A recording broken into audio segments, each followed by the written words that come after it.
ગુણાંક. મનુસ્મૃતિમાં આપેલા આ શ્લોકનો અર્થ એક નાનકડી વાર્તા દ્વારા રજૂ કર્યો છે. બે મિત્રો હતા.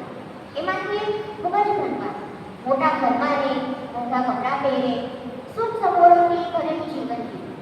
જ્યારે બીજો મિત્ર ખૂબ ગરીબ, ક્યારેક તો ઘરમાં જમવાના પણ સાધન, પણ તેની પાસે એક ખાસ વસ્તુ હતી અને એ છે એની પાસે હતી વિદ્યા, જ્ઞાન. સમય પસાર થયો. એક દિવસ એવું બન્યું કે ધનવાન મિત્ર જે હતો એની બધી જ સંપત્તિ ચોરાઈ ગઈ.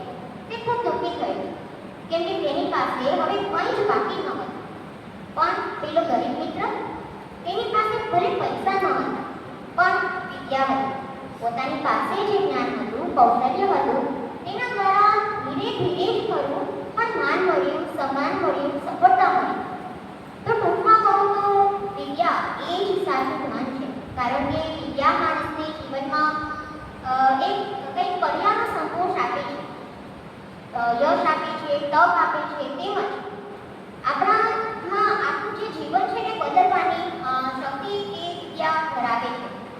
ઘણી જ વસ્તુઓ જીવનમાં એવી છે જે આવશે અને જશે, જેમ કે ધન, સંપત્તિ, દેખાવ અને ક્યારેક તો લોકો પણ એક વસ્તુ હંમેશા તમારી પાસે રહેશે અને એ છે દરેક પરિસ્થિતિમાં અને દરેક લોકો પાસે તમે મેળવેલું અને અનુભવેલું જ્ઞાન.